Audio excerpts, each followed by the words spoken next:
we couldn't hold the one, was it last week or the week before? I can't even remember now, all the dates merging into one. But it's lovely to see so many of you here. And I won't kind of waffle on about anything because I'll leave it all in the perfectly capable hands of the expert. And I'll hand you over to Stuart, who's going to be dealing with our session this morning. So thank you. Thank you, Becky. Hi, everybody. Thanks for joining us today, and hope you're coping with isolation all okay. I'm being driven mad by not being able to leave the house, but at least it hopefully means we can spend some more time focusing on this kind of stuff. And I think in this kind of environment, social media is becoming more important for people, particularly in with what you guys are doing, because you can't get out and physically see people. So having this extra kind of tool is now becoming more important because it's probably the main way that you can reach out and interact with your teams and attract new customers. So yeah, it's great that you can all join us today. So this is module 3, talking about audience engagement. In the first 2, we kind of talked a lot more about the kind of theoretical side of social media, getting yourself set up in the right way, and thinking about how you're going to go out talking about the benefits of the opportunity and the product. And this is more about the different types of content that you can post on social media to kind of maintain your audience's interest in what you're doing and getting them interacting with you. Because the main kind of theme through today's session is around producing content that actually makes your audience want to do anything with it in a positive way. So liking your content, commenting on it, sharing it with their friends and family, and generally doing more positive stuff that will help you build a larger following and get more kind of interaction from your audience.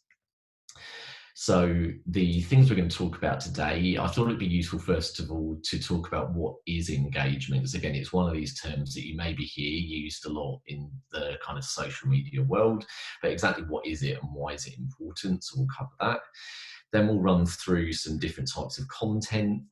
This is one of the most common things I always get asked is, if I'm going to be using social media for my business, what can I be posting, because I struggle to come up with ideas every day.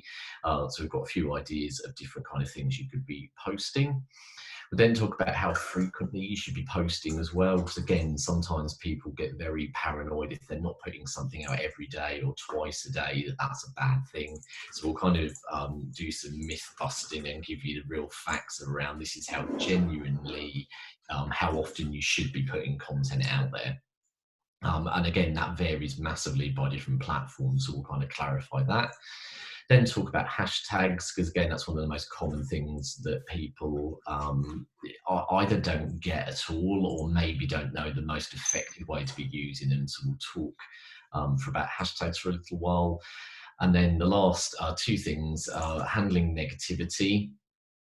Is one of them. So again, people genuinely at some point will get a negative comment, or somebody will post something that isn't as positive as it could be about your social media. So we'll talk about different ways of how you can handle that and at what point you should maybe get other people involved if it kind of escalates.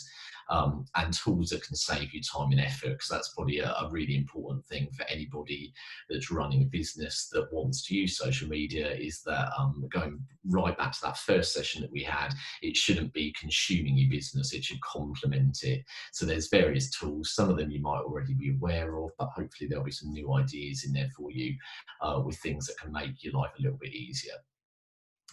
So one way to think of social media and content is that if social media is a fire, content is a fuel that will keep that fire burning. So if you're not constantly feeding the fire with that fuel, eventually it's going to burn out and stop burning brightly. So you want to keep loading your social media with content that is going to keep it energized and keep burning and keep people coming back and wanting to look at it. If you don't post that content, there's no point in really having social media. The fire will burn out and it will just kind of be a hindrance to you. So you need to keep that content coming in regularly. So engagement in social media terms is any action that somebody is taking when they see your content. So it will generally vary by network as to what the specific types of engagement are. But in the vast majority of cases, it will be things like someone liking your post, sharing it, and commenting on it. They're the most common ones. There are a couple of other ones that appear on different social networks, but that's the most easiest way to think of it is anybody that's doing anything positive with your post.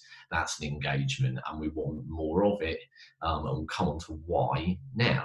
So social networks, they want to keep their users happy. So ultimately they're businesses and they want to get as many people coming to them as they can.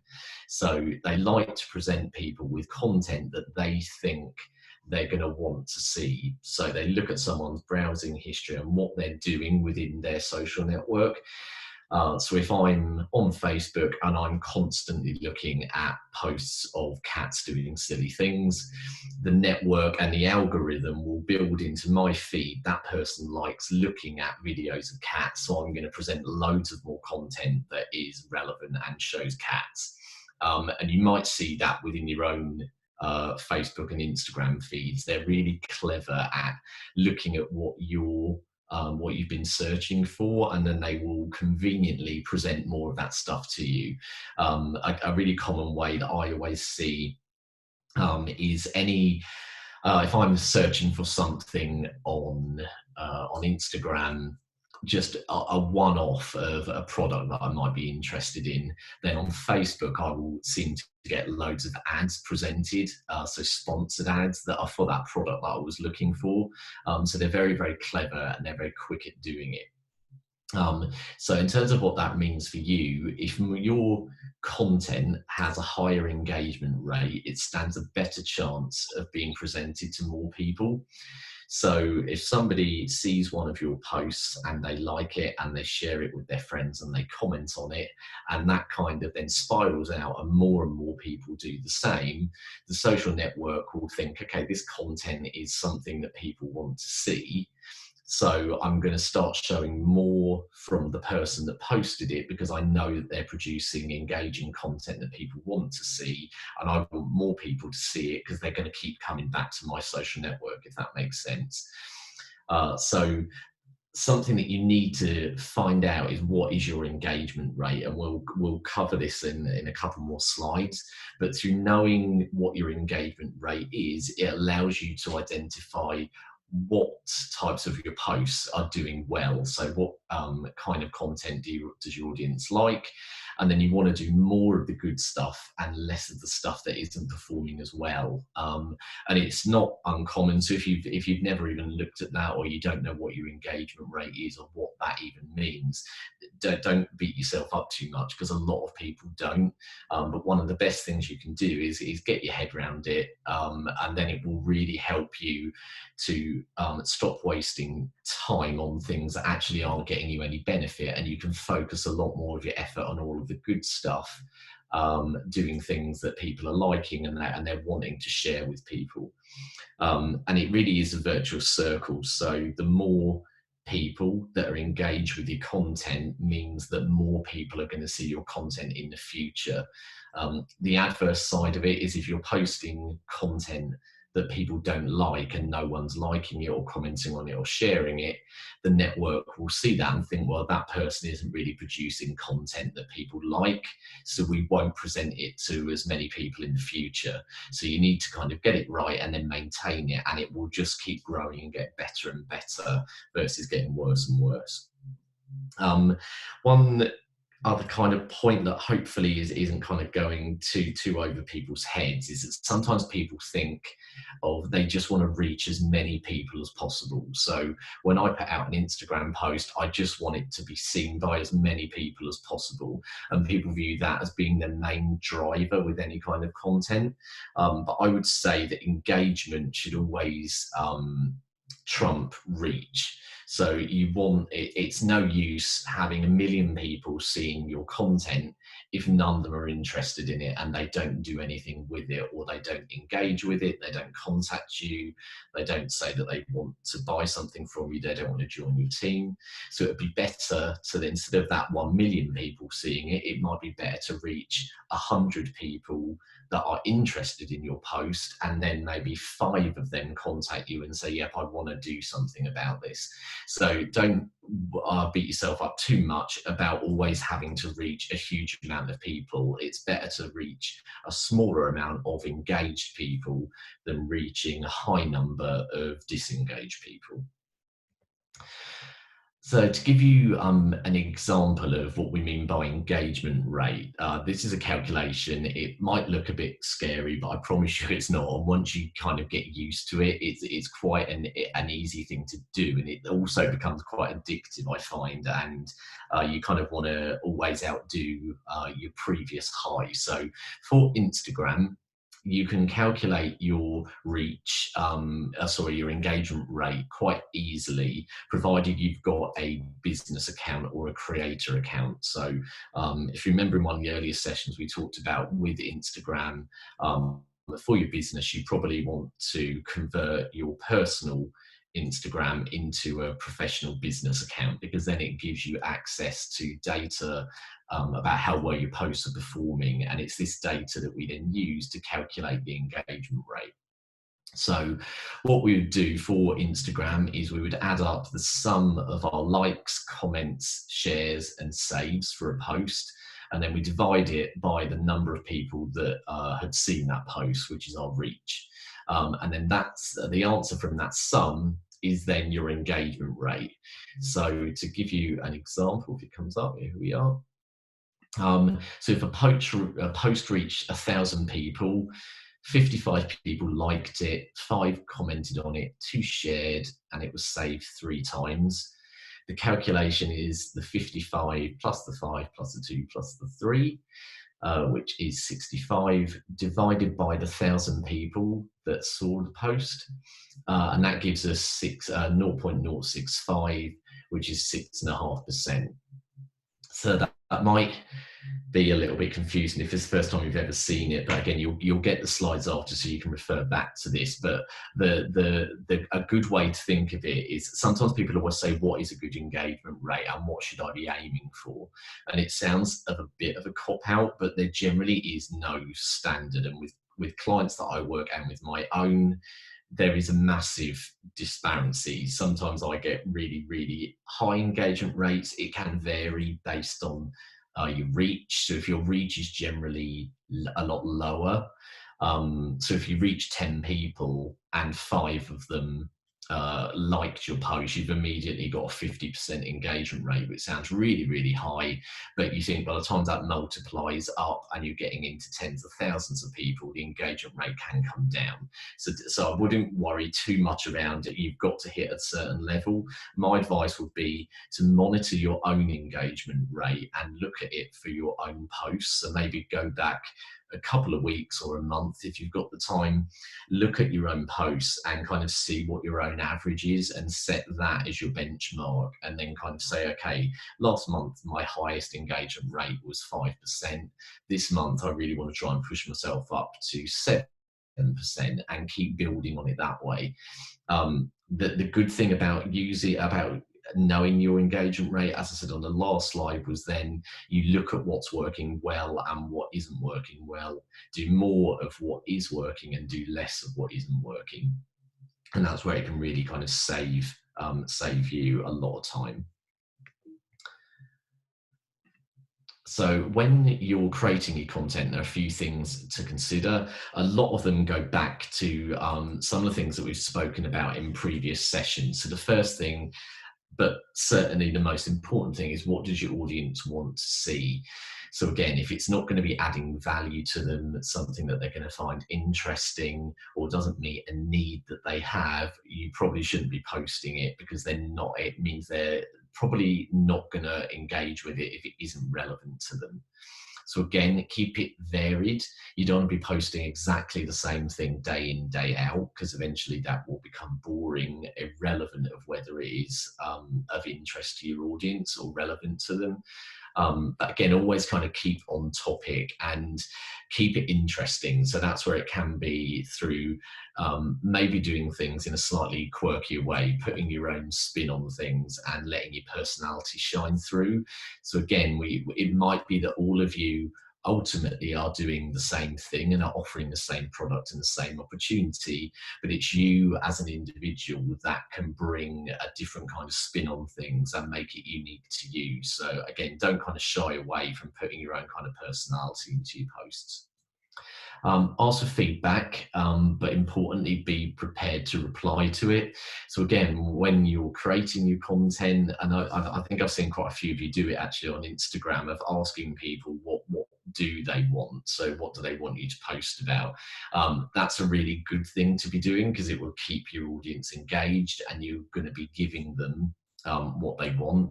But sometimes you will get somebody, they might not give you the answer that you want or one that you were necessarily expecting, but generally always go back, even if it's something that you're not going to do anything with, always go back and acknowledge it, so it doesn't kind of look like you're asking for someone's opinion and then you're completely ignoring them when they give it.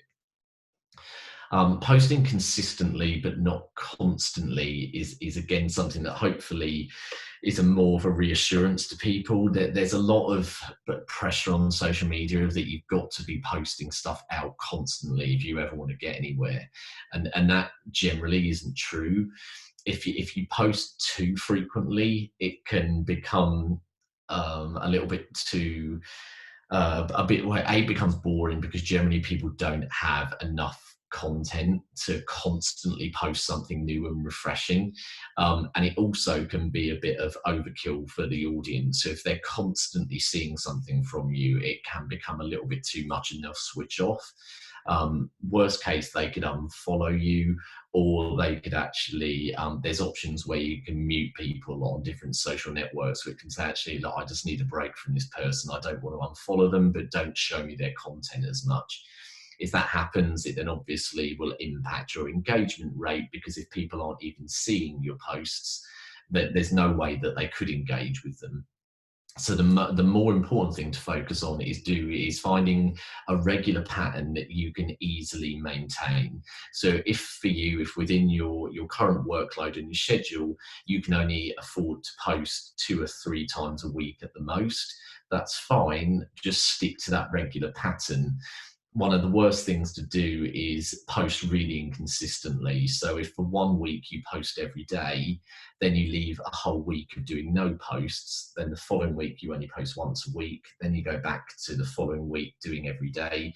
That's what kind of throws the network. They see that you're not posting on a regular basis. And for your audience, it can become a bit confusing. They don't know when they're going to get stuff from you. So again, don't worry too much about having to do something every day. Just whatever works for you, stick to that regular pattern.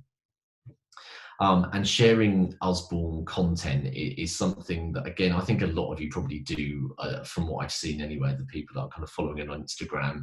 It is a really good thing to do. It builds credibility for you as an independent business owner, to show that you're part of a wider organisation, and it just gives that reassurance to somebody that may be considering purchasing from you or working with you, that there is kind of this safety net of a larger organisation that's well established. And another point to consider is that Usborne know how to market their own opportunity and product. So take a reassurance in any content that they're sharing on their own social media. They know that's going to be working and resonating with people that buy from Usborne and want to work with Usborne. So don't kind of feel nervous around, is it a bad thing if I'm working independently to share too much from Usborne? I would say it's not a bad thing at all. You should be doing more of it. So different types of content that you can share. We'll go through each one of these. I won't spend too much on some of them because some of them are fairly obvious, but this list certainly isn't everything. There are a lot more. I'd say these are probably just the 12 that I fancy working with different clients, probably get the most engagement and can be the most interactive. So the first one of sharing a post about a product or service. So this will be something that you are offering. So I guess for the majority of you, it would be the books. But think about how you can do it in a more creative way. So the most obvious way would be doing a picture of the cover of a book and then writing your caption about the book and what it talks about, the topics that it covers, that kind of stuff. I would say think about how can you present it in a slightly more creative way, because again, the vast majority of people will do that. Everybody that's offering that same book could all just do a picture of the front cover and talk about the book. Whereas, could it be that you record a short video of one of your children who's read the book, talking about what they thought about it, or just different ways of trying to express the same content in a slightly more interesting way, and something that will make you stand apart from the rest. Because again, just posting an image of the book, it's the most obvious way. Think about, is there some other way that you could present it in a bit more of an interesting fashion that will make people think, oh, that's caught my attention, I'm going to look into that a bit more. A poll, polls or quizzes, that should say, really are a really good interactive way of getting people to start talking to you. They're most commonly found or used nowadays on stories. So within Instagram in particular, when you create an Instagram story, there are stickers that you can apply to your story, and one of them, or two of them, one is a quiz, so you can set people questions and they can choose an answer from multiple choice, or you can ask a poll of a kind of a yes/no answer. They're really good ways of asking people what they want from you. So if you're struggling with what kind of content does your audience want to see, you could put a poll out saying, later this week, I'm going to be doing a live video. Do you want me to talk about X, or do you want me to talk about Y? And you can get feedback from them that way. But another, I'd say, have fun with it as well. So within the quizzes, don't always ask necessarily serious questions. Ask things kind of now during this situation that we're all in, where it's kind of everybody's at home. There's some that I've seen where people are even asking kind of stay-at-home parents now, or people that now that are trying to work from home, that have got the kids with them. What are you doing to keep the kids busy while you're working? All of those kind of things, where it can and have kind of a slightly more light-hearted view on things, rather than it always being serious about business. But interactive content generally is growing hugely, and it's something that the social networks are really trying to build on, because they want to build that sense of community. So again, if you kind of want to use these things, they are at the moment growing in popularity. So it's something that people are used to interacting with. So if you can use them, I'd definitely say to give it a go. A day in the life of, these are really good, I find, particularly for people that work within direct selling, because it gives you a chance to show what it is like to be somebody doing the job that you are. So if somebody is considering, actually, I don't know whether I could do, that Osborne stuff. I don't know if I could, whether I could go selling, talking about books. I don't know if I could fit it into my life. If you're showing people what you do and how it fits into your life, you will at some point resonate with somebody else thinking, well, actually, I could do that. My life's not too dissimilar to that person's. I think I could give that a go. I would say they probably fit better in stories rather than in actual grid posts or a Facebook post. The reason being that it's something that if you're going to share it, it's almost a snippet of, this is what's happening to me now. It doesn't necessarily hold long life value. So something on, to use Instagram as an example, that appears within your Instagram grid will be something that it should be relevant to your audience and interesting at any time. So if they scroll down your grid to something from 6 months ago, that post should still hold some form of value to it. Whereas if it was you just saying, actually, here's a little quick 5-second video of me, I'm preparing to do a Zoom meeting with all of my team to talk about what's coming up this month, does that really hold interest 6 months on? it probably doesn't. So if you share it to a story, it will be there for 24 hours. It allows people to get a little snippet into what you're doing now. But once that's gone, it's fine. It's served its purpose. It can probably then disappear, and you can just keep sharing regular ones. So if you want to do that, I'd say probably use stories instead of a group post. Hints or tips are kind of self-explanatory. It might be slightly more difficult maybe for because of the product that you guys sell. For other kind of brands that maybe sell like skincare or cleaning products, it holds more, there's more opportunity, I would say, to create hints and tips, because it's more of an obvious product to kind of talk about the benefit. Whereas for you guys, I'd say hints or tips could be relevant to anybody in direct selling for new team members. So if you've just recruited somebody new and you've got a quite a slick system of working about how to maybe do kind of certain admin tasks, it could be those kind of things that you share with people. So again, it would vary on the platform. It might be that you're sharing that within your Facebook group, that you only use for team members, not for customers. But again, if there's stuff that you've learned that makes your life easier, it's a good thing to share, and it will again get engagement because people are generally grateful if you've helped them. Sharing a follower's post, this is really good for building community. So again, we talked in earlier sessions around you want to try and build a community of people within your social network, because when you all have a common interest or a common need, that's when people will come together, and they're more likely then to do the same for you. So if a customer of yours has brought a book and they post a picture of them reading it to their child, share that post maybe to your own story, or share it as a post on Facebook, and say it's great to see X person who's bought this enjoying it with their child.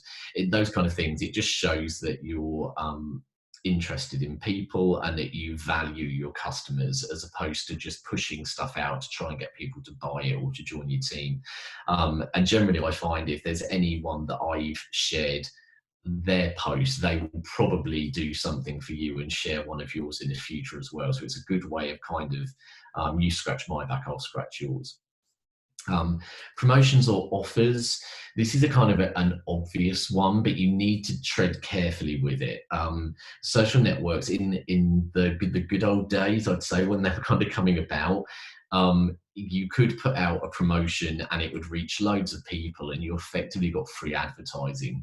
But since they've become a bit clever with their algorithms, they are now very good at identifying when someone is putting out a sales promotion as a regular post and they're not paying for paid advertising.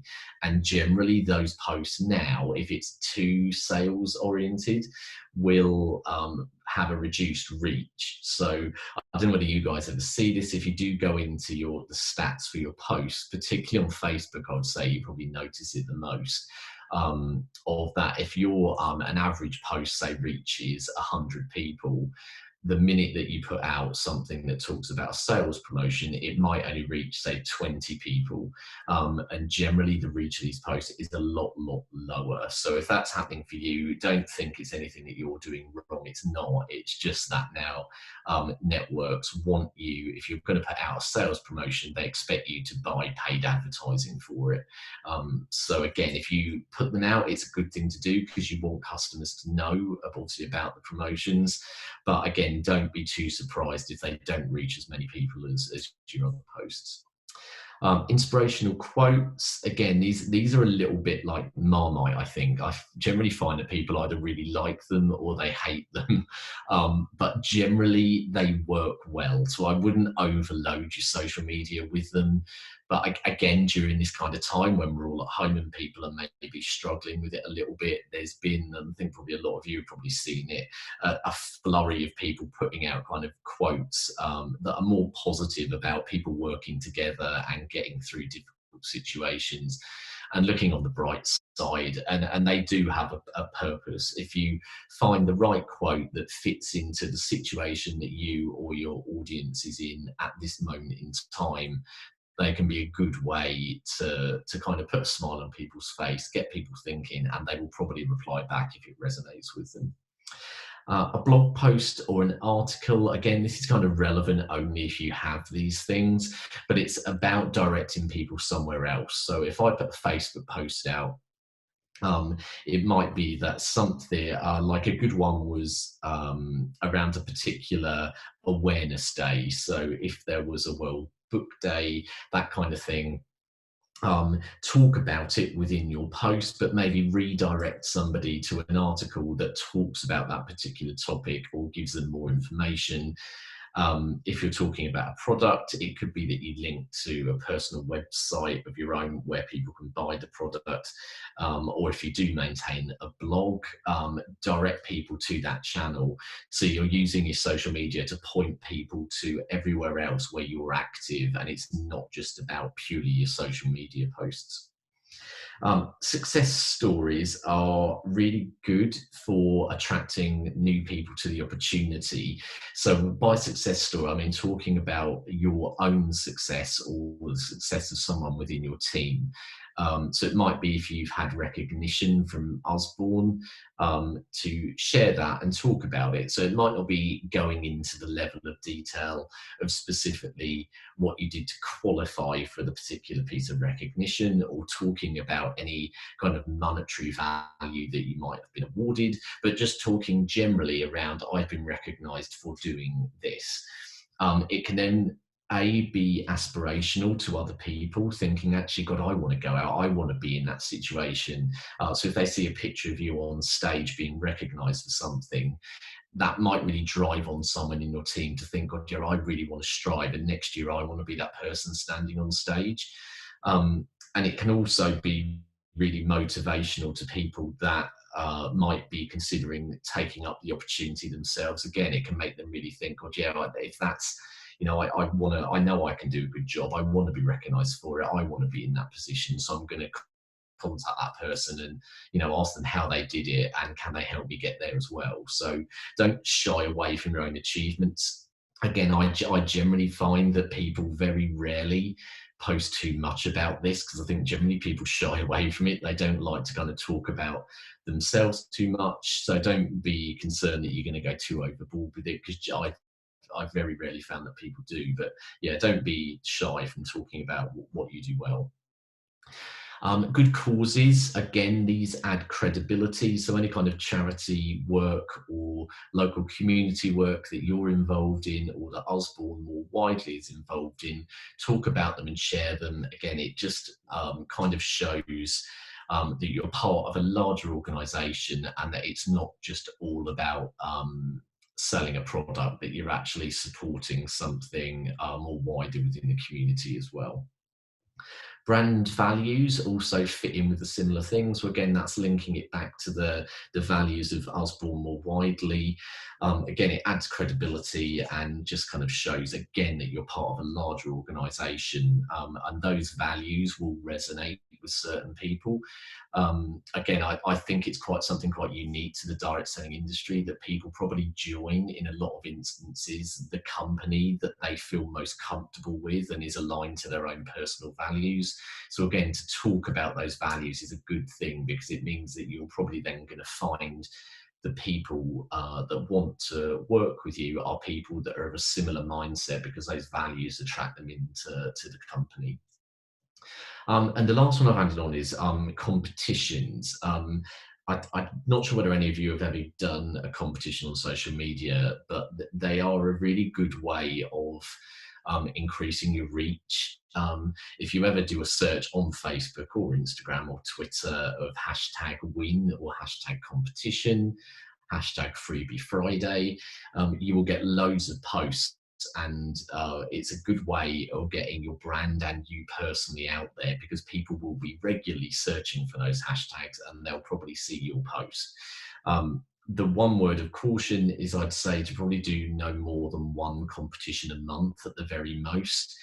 If you do too many of them, again, the algorithms pick up that you're using them. They know that it's a way of getting a big reach and attracting in a new audience. And they'll limit your visibility of your posts in the future. So I've had clients that have done competitions far more regularly than that. They were having really high reach and engagement. And after doing, a good example was over Christmas, they did a lot of competitions over the Christmas period. And then in January, their reach massively dropped. And that's probably as a result of they were doing a lot of competitions that got a lot of attention. That flagged up within the algorithm of the social network of, well, something's going on here. They're getting a lot higher reach than normal. It would have then noticed that we were attracting people through using certain hashtags through the competition.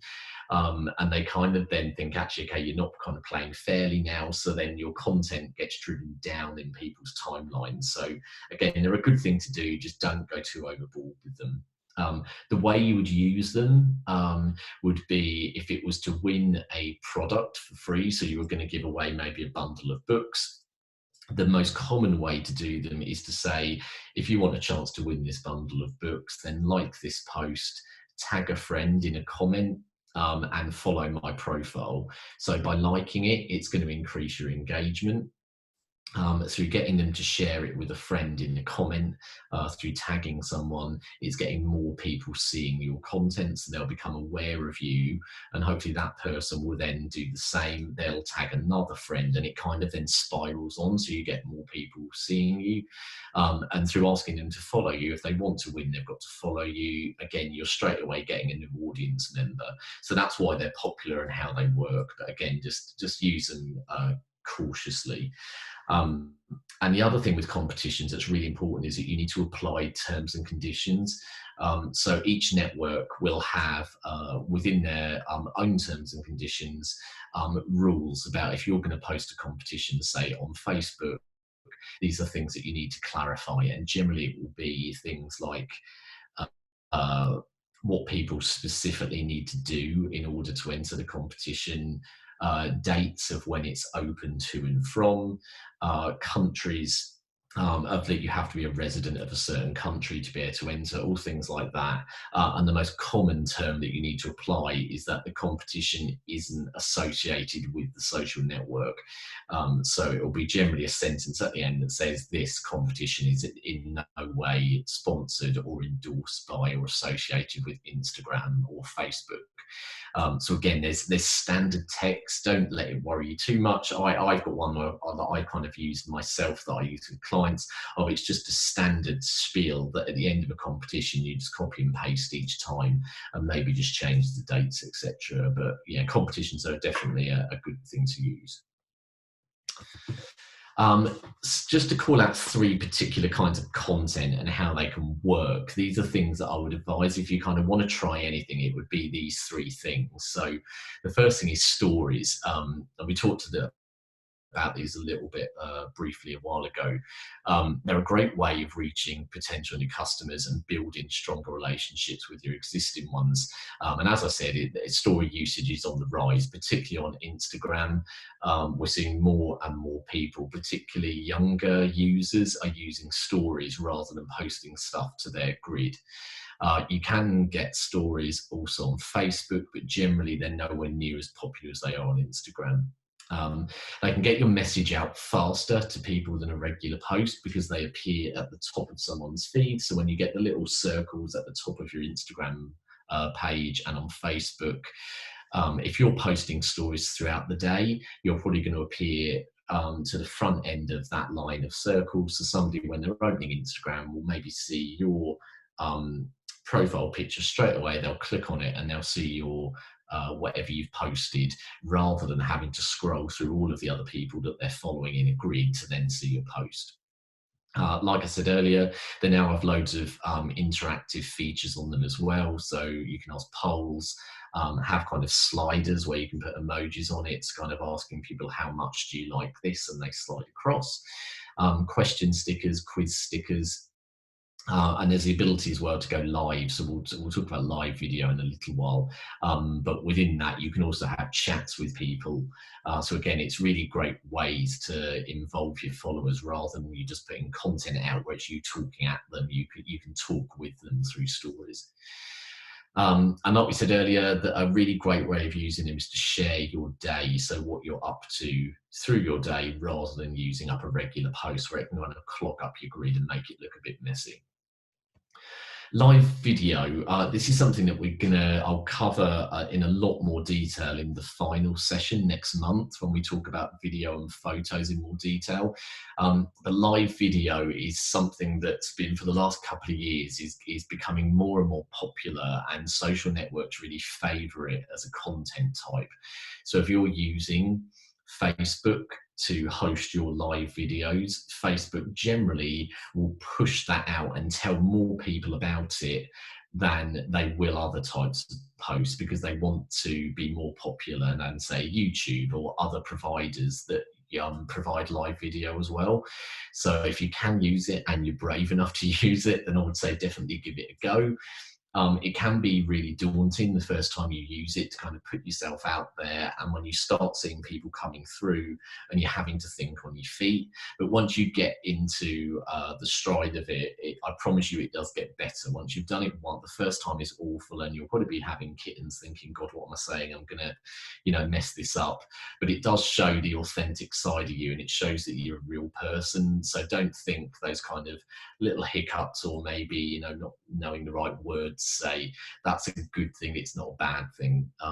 Prepare obviously in advance, so you kind of have a flow of what you want to do, but it's a great way to again have a two-way conversation with people when you're not in the same room. So again, in this current environment where we're all at home, people are struggling with, they can't go out and have team meetings, doing a live video to talk to your team is a great way of doing that. They can interact with you through the chat, you can talk through to them, sort of things like virtual team meetings. If you would normally do a demo or a read through of a book, you can do that over live video. It's just a slightly different way of people seeing it than you not being physically with them. But again, you might have seen, since we've kind of been in lockdown, of celebrities doing these kind of live videos on a daily basis, where if like a comedian would normally do a gig live, they're now doing that over Instagram live. So again, think about, are there things that you would normally do face to face that now you can actually just prop your phone up on your desk, and you're just going to talk to people and do it over that way instead of being in the same room as them. So yeah, it's a great way of doing it. If you are a bit more tech savvy, there are some advanced options as well that we'll talk about in the next session, where you can make live video more into kind of a TV show feel, where you could have opening credits, closing credits, play video that you've recorded in advance, involve other people in it.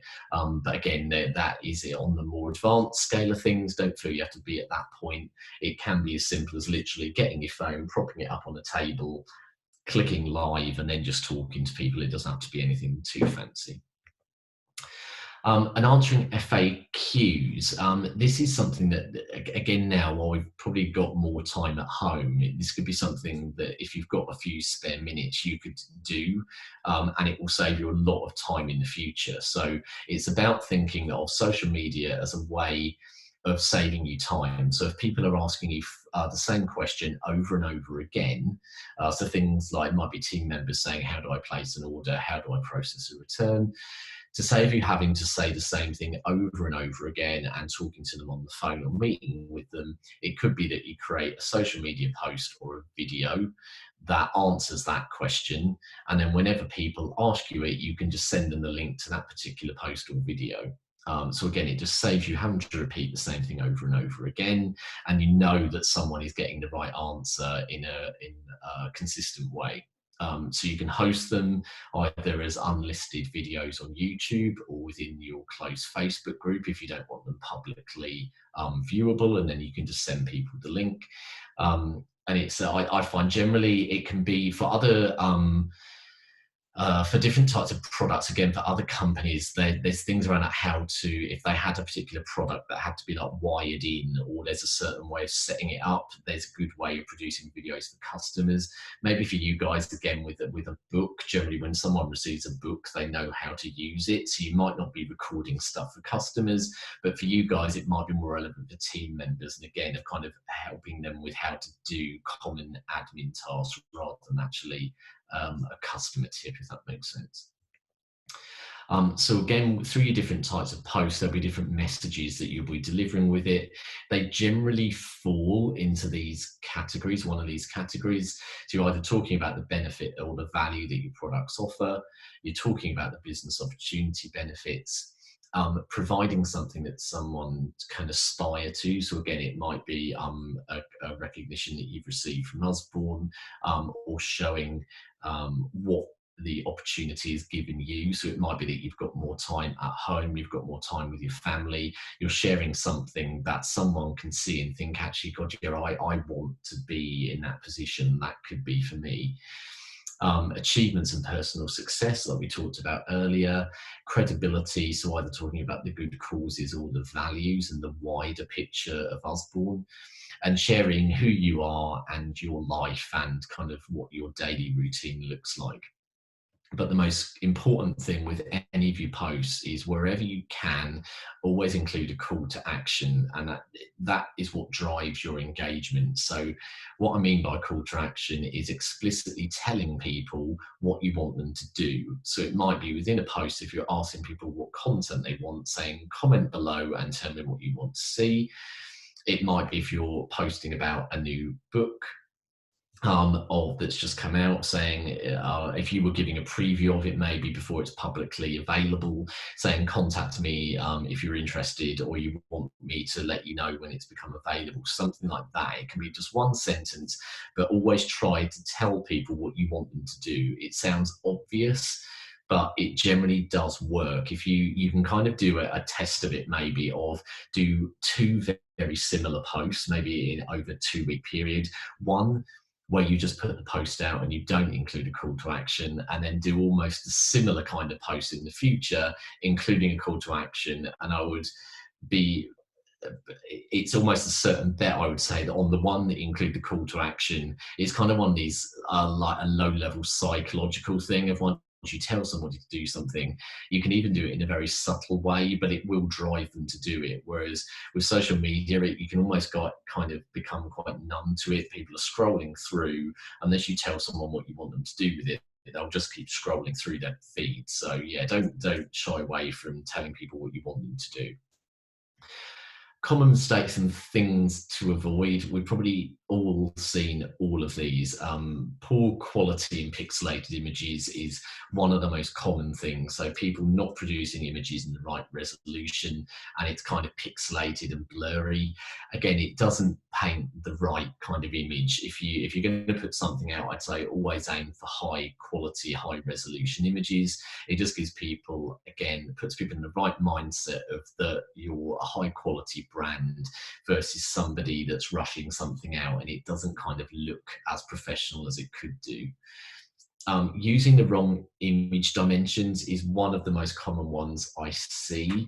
And I think, again, it's people are putting stuff out and then maybe then they're not aware of the kind of what fits within different social networks. So on Instagram, generally images will be the square format, but someone has put a rectangular image out and it's cut the text at the beginning and at the end of it off. So, and the worst kind of example is if it's someone's putting their phone number to contact them for something, and you get to see the middle part of the number, but you don't see the beginning and the end.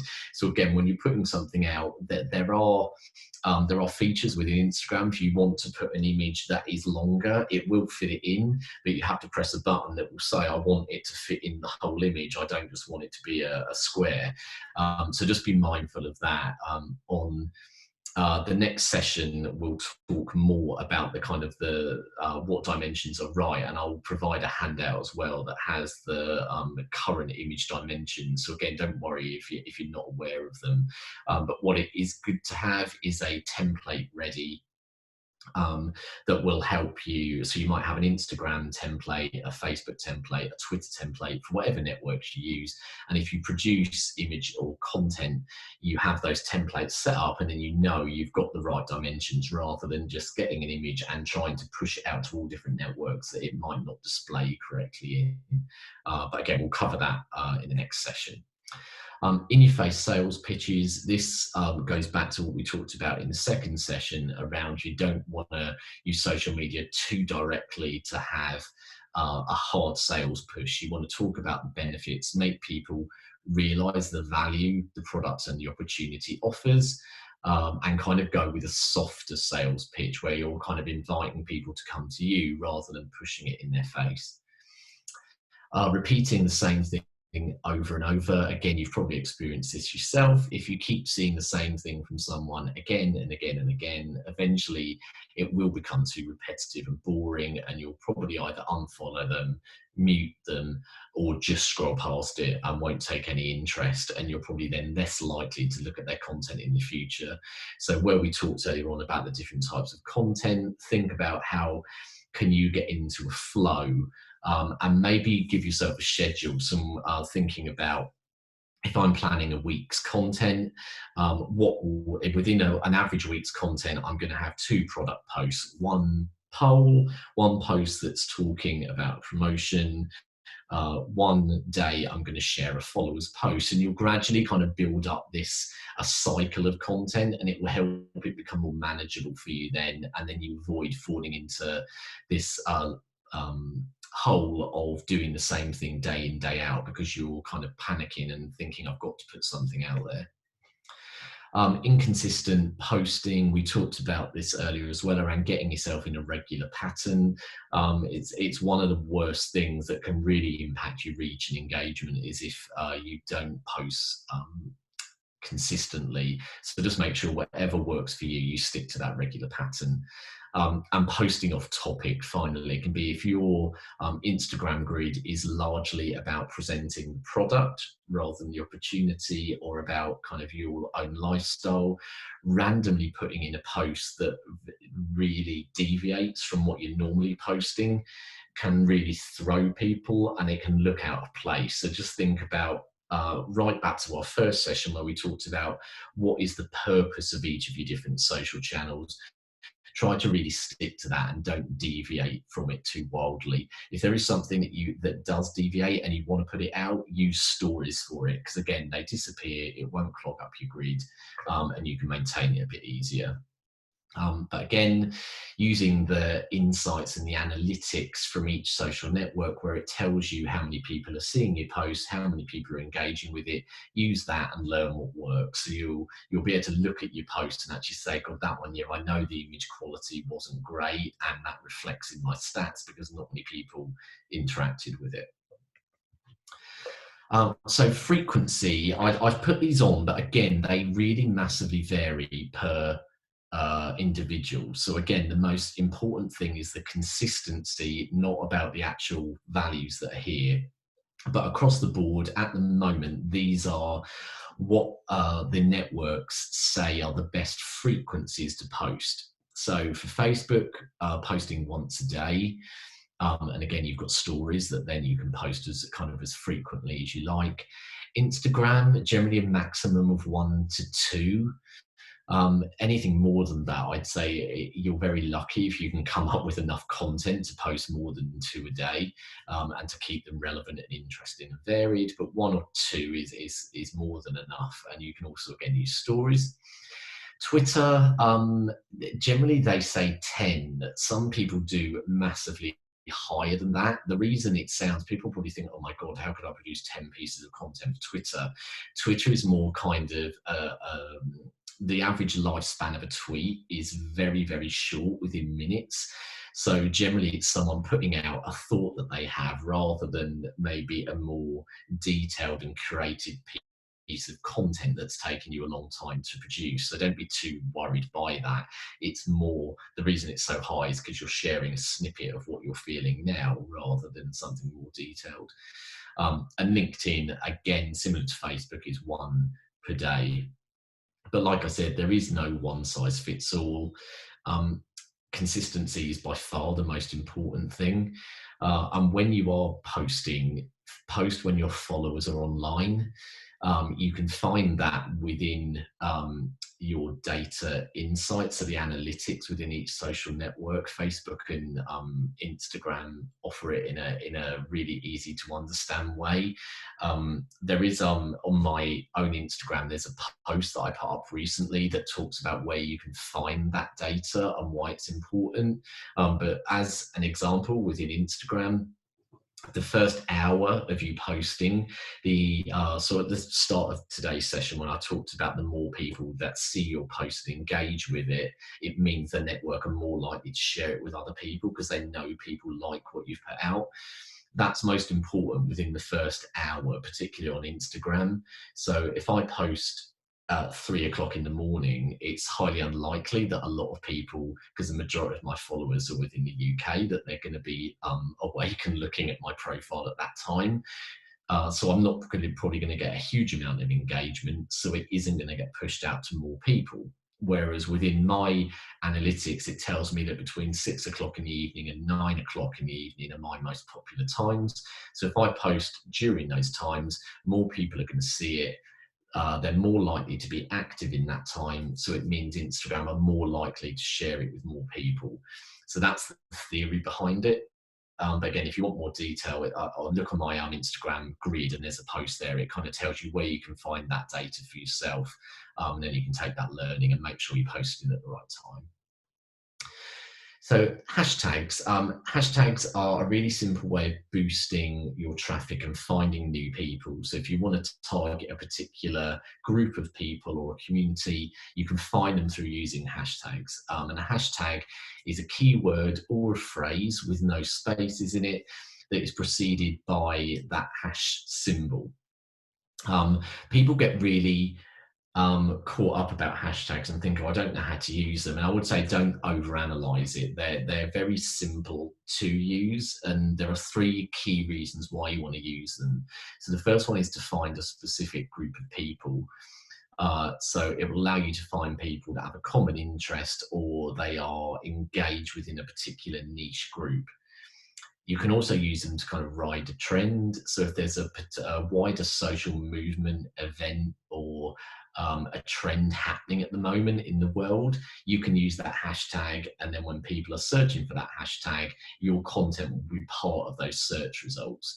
But I would say to make sure you're only using that if there's a genuine reason for you to use it. Don't use every hashtag going out there just because you want to try and get the exposure. People can actually report posts if they're using hashtags that aren't relevant. So if there was like good examples of ones that are really massively popular, particularly in the US, are things like when the Super Bowl is on. So if people are using hashtag Super Bowl on any piece of content just because they want more people to see their content, if the content that you're sharing with that hashtag has no relevance to the Super Bowl at all, people can actually report it and say this content isn't relevant to that hashtag. And again, if that happens too much, the networks again can push your content down and it won't get shared because they know that you're trying to kind of cheat the system through using bigger hashtags that have nothing to do with your content. So use it kind of wisely. And tracking results, this is where you would create a specific hashtag for your business promotion, a meeting, an event that's happening, and you can then monitor how frequently they're being used. So as an example, for me, I could create a hashtag Stuart Murray Media, and attach it to all of my content, and then just do a search for that hashtag because there probably isn't anyone else really using that hashtag, and I can see how often is it being used and how often is it being shared.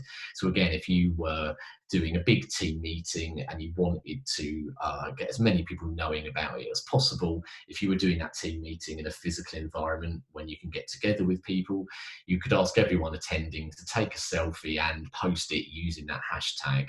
And again, it can build a kind of community environment and you can see how many people engage with you. So how many hashtags should you be using? Again, is a really common query. On Facebook, generally hashtags aren't really used a huge amount, so I don't use them at all. If you are going to use them, I would say using maybe one or two at the absolute most, but they would be part of a bigger movement, I would say. So at the moment, if people are posting things like tips of how they're coping of working at home, a common one now is obviously the hashtag stay home. So it's generally part of something bigger. I very rarely am I aware of people that are searching for content on Facebook using hashtags. It just doesn't really happen.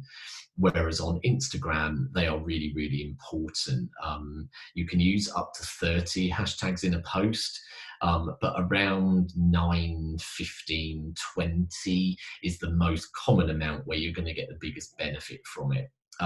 You can use hashtags in stories as well, so it's a really good way of people finding you and finding what you've got to offer. They search for the hashtag, you then appear in the search results, and then provided the content is good and engaging, you could then get a new follower out of it who could then convert to a customer or team member. The hashtags in terms of where to put them at the bottom of your caption after a few bullet points. So it kind of creates a gap between your caption and then a whole host of hashtags.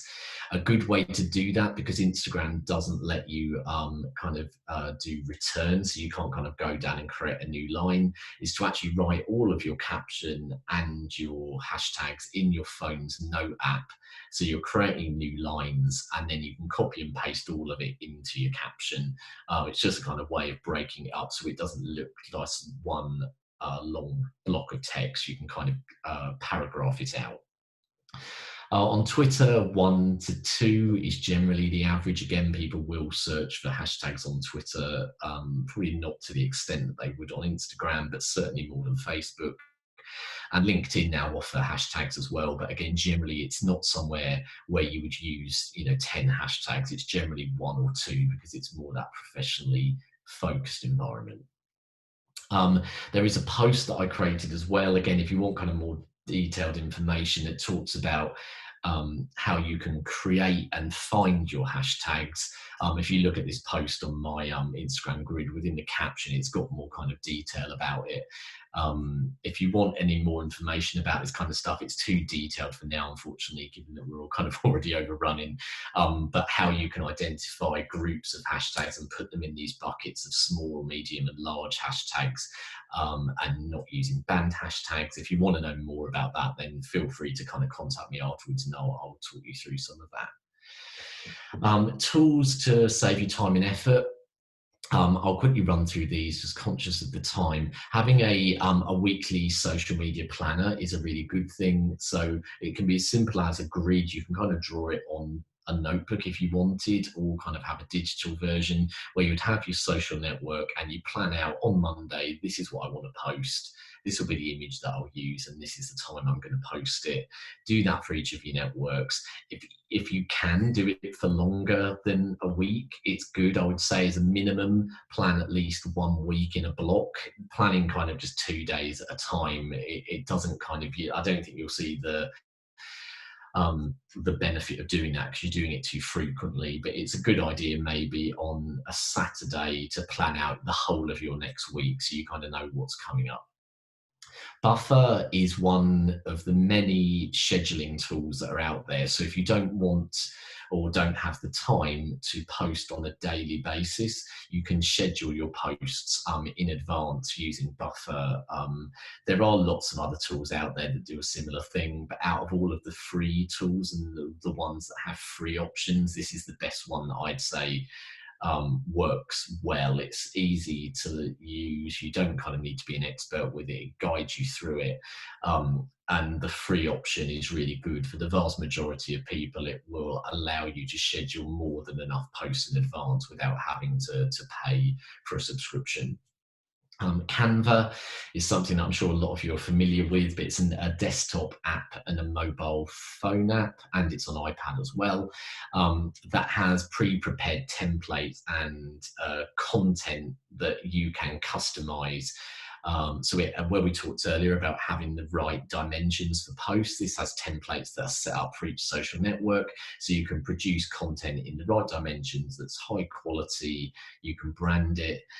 There are paid options available for Canva that let you do more advanced things, but generally the free option is really, really good. So if you're struggling with producing your own content through other kind of software, I'd say check out Canva, because it's really high quality content in there. Unsplash is a website that has copyright free images, and they're really high resolution images. So if you wanted to produce an image that you don't have the right image for, and you can't kind of take the photo of it yourself, go to Unsplash, search for the type of image that you want, and 9 times out of 10 you're going to find a really high quality image that can be used for free, without any worries about someone contacting you to say you don't have the rights to use that image. Any image that's on Unsplash can be used by anybody for any purpose. Plannerly is a smartphone app that allows you to plan out your Instagram grid. So in terms of you were planning a lot of different Instagram posts, you can actually preview them within Plannerly, and it will let you see what your grid looks like. So again, this comes in if you wanted to have a more artistic approach to your Instagram grid and maybe plan a certain design of posts. So on my own grid, I have kind of a diamond effect where it has written tips with a purple background that kind of form a diamond of posts, and then there's other ones kind of checkerboard in between. If you wanted to see what that looked like, you could use Plannerly to preview that view. And it also has some templates in there as well about producing kind of more advanced, prettier Instagram stories as well. That's another thing that can be really useful for. PowerPoint, I use PowerPoint really heavily. All of my Instagram grid posts are produced using PowerPoint. I'm thinking of producing a video, because it's something that sometimes people either just can do it naturally, or they just don't know where to begin of kind of how do you use PowerPoint to produce something that's quite artistic. So I'll let you all know if I do produce that. But if you've got any questions about how to use it or how I do certain things in it, then let me know. But it's a really, again, once you get your head around it, it's a really simple tool that you can create any kind of template for in advance, put the content in it, customize the font, the images, the colors to fit within your own brand. And again, it's something that now you can use an online version of it for free. It's not kind of, you don't have to buy it anymore. And lastly, Facebook and Instagram, like we've said earlier, they have a lot of functionality that's now built in to help you create interactive content. So polls, quizzes, live video, use all of these things because they're native within the tool. And again, they're really easy to use. Each network now is trying to make everything as easy to use as possible because they want more people to use it. So again, this isn't me plugging myself for the sake of it. With this session today, I'd said to Sue and Becky, it's really difficult to get all of this stuff into just an hour because I could talk about it for days and days. But on my Instagram grid, there are these kind of carousel posts. So like the one in the middle of upping your Instagram game, you can swipe through and there's kind of hints and tips in there for particular topics. So again, if you want more detailed stuff, have a look on there. If there are things that you want that you want to know about but they're not on there, do just message me and I'll be more than happy to send stuff through to you and answer any questions. But finally, not to end on a negative note, but it's something that is really important about how do you handle negativity. So if someone responds badly to a post or writes a negative comment, which can happen quite frequently for people that work within our industry, here are some tips really about how you can kind of handle that negativity. So first of all is to listen carefully. And what I mean by that is not just listen as in reading specifically what they've written, but being aware that people won't always tell you to your face by tagging you in a post or replying to one of your own posts that they're not happy. It might be that if you've got a group or a Facebook page, that they write it somewhere, but they don't tag you within it, or it might be somewhere hidden away that you're not overly aware of. So there are tools out there that are called social listening tools. In the vast majority of cases, they would be, I'd say you don't need to go to that extreme, but it can be where you can set up certain keywords or terms that you want to have an alert set up for.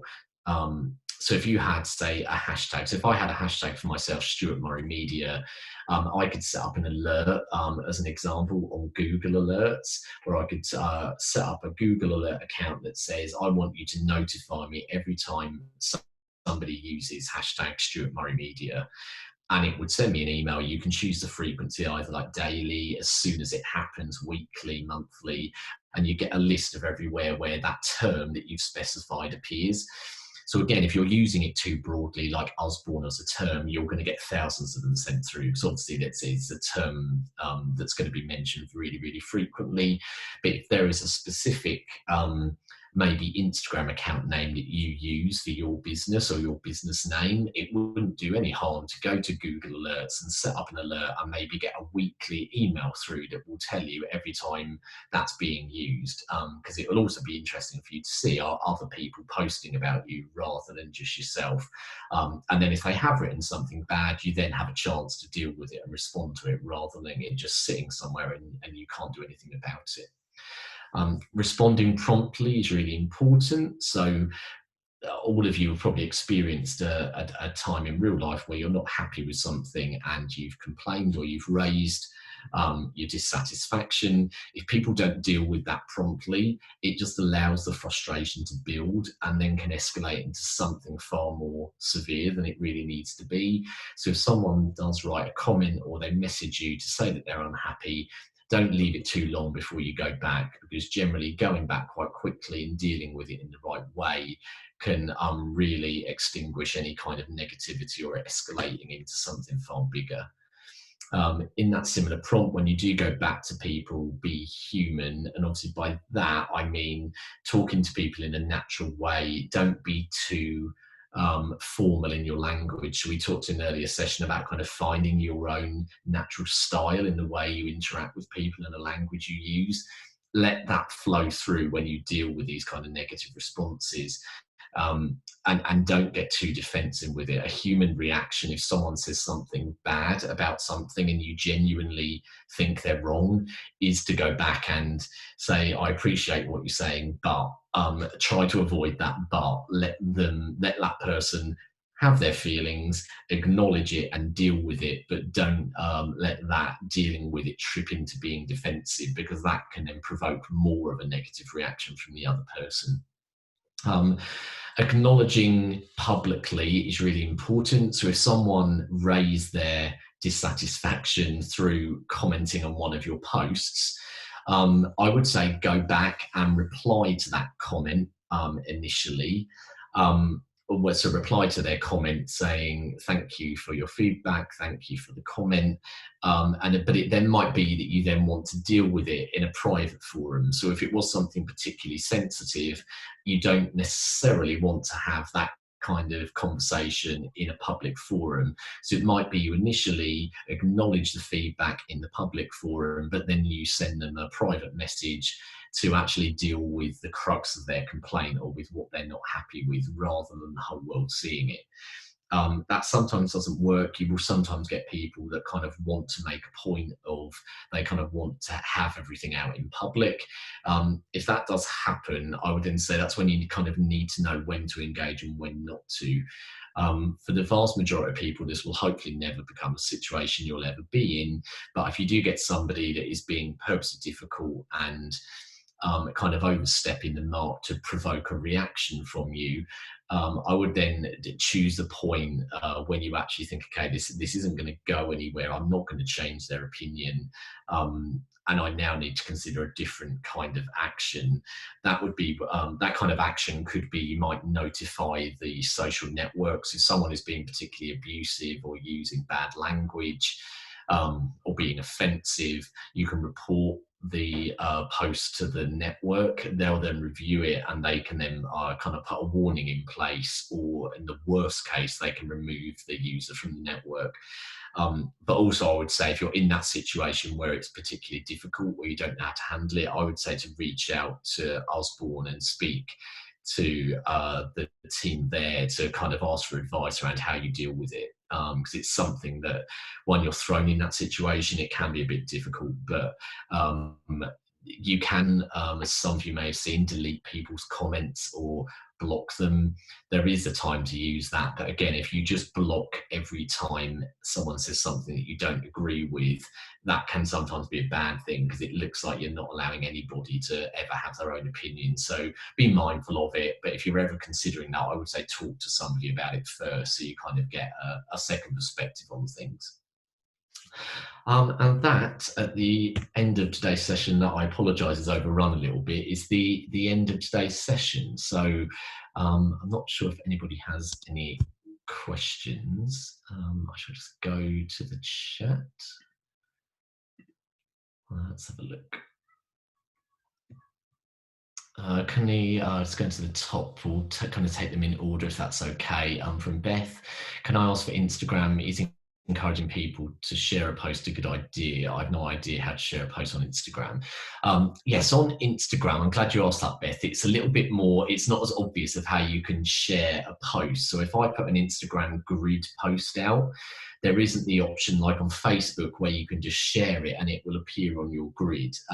The way you would do that, there are various apps that allow you to repost somebody, where it gives credit to the original poster, and you can just share the actual whole grid to your own.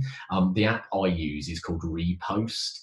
So if you go into the App Store or Google Play and just type Repost, it's, once you open the app, it's really simple to use, but you effectively copy the link to the original post, and this app then produces it into your own Instagram. So have a look at that, and that will allow you to repost things. The way I would encourage people to share things on Instagram, though, is for people to share it to their story. So at the bottom on Instagram, you have 3 icons under a post, and one of them is like the paper aeroplane. If people click on that, they can either share it to other people with their followers, so it will send it to them as a direct message, or you can share it to your own story. People need to enable you to do that. So within people's settings, there's an option that says, I want people to be able to share my posts. If people don't have that ticked, you won't be able to share it, but the vast majority of people do. So again, if you want people to share things, provided you've got that option of that they can do that, they can do. Sharing is a really good thing. The reason it's good is that if more people see your posts and they like it, they're more likely then to come and follow you. So yeah, so if you can get users to share your content, it's definitely a good thing. Hints and tips could be related to FAB. I'm not too sure what that is, unfortunately. I don't know if someone. Sorry, Stuart, that's a term that we use. FAB stands for features, advantages, and benefits of a book. Oh, right, okay. So you can kind of tell customers how it would fit into what they're looking for. Oh, right, okay, great. Use that. Yeah, definitely then. Yeah, it's hints and tips. And again, yeah, benefits of the book, definitely. I think I've seen quite in terms of I think I commented on a few posts on Instagram of kind of, it just amazes me at some of the content of the books and kind of how interactive they are for kids, and people having videos of the children playing with the books and stuff. So yeah, anything like that, I think, yeah, definitely are really, really good, rather than just showing a cover and talking about what a book is about. Show people what it's about and let them see, you know, in real life how much people are enjoying them. The date of the final session, I'll get that. We've put that on there. Thanks, Becky. I was thinking, I know it was near the end of April. I couldn't remember the exact date. I